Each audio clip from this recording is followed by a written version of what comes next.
work to help us do what we need to do in that business.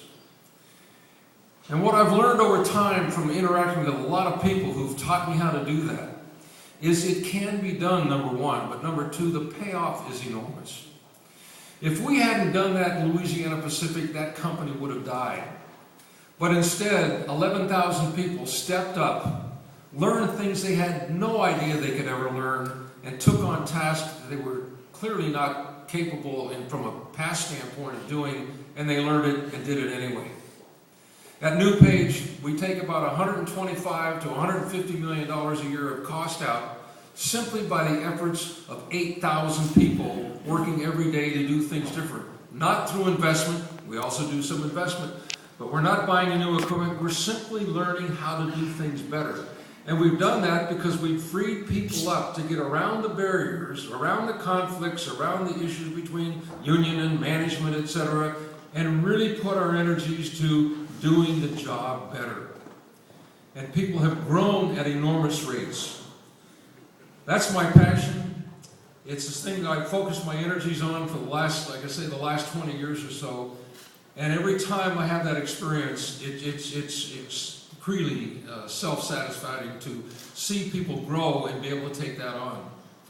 Probably the greatest example I experienced was we formed Junior Achievement International. We had 10,000 students in 3 countries outside the United States. 12 years later, we had 2.5 million people in 108 countries who were being taught junior achievement programs every year. And now that's gone up to over 4 million students per year outside the United States. We did it with a tiny staff, about 6 people.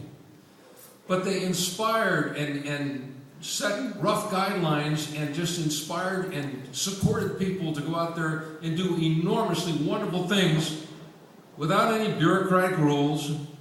We didn't have a lot of controls, and so you're always taking some risk if somebody's going to do something dumb.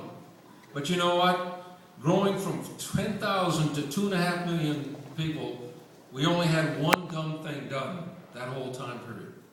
I won't go into the details. The lawsuit's not over yet. But seriously, people just did enormous things because they were freed up to bring their energies and their passions, and they had learned the skills to resolve conflicts that might arise so they could really bring their whole self to work every day. That's been my passion, and quite frankly, that's been the fantastic experience that I've had during my career. A lot of people in this room deserve a lot of the credit because they taught me a lot of things.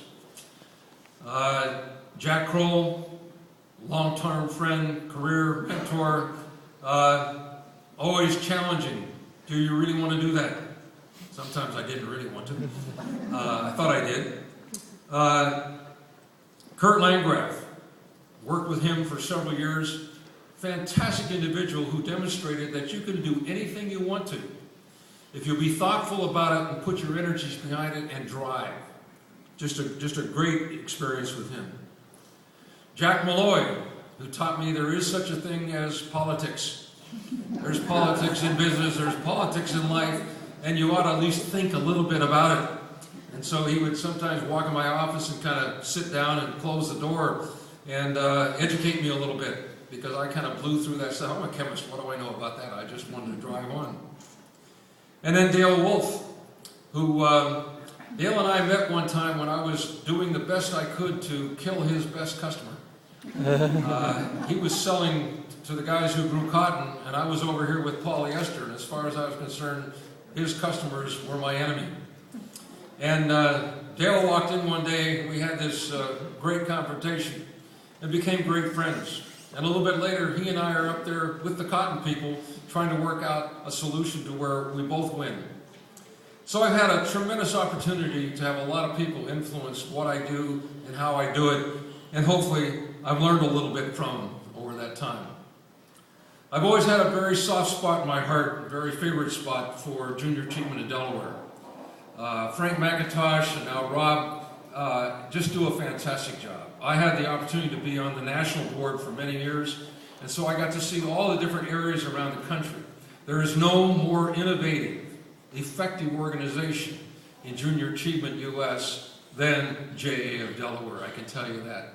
And a lot of that credit goes to those two gentlemen who, with their staff, have just done a superb job of identifying what can I do, what difference can we make, and how do we go do it. Even though in many cases it seemed absolutely impossible, they figured a way to do it anyway.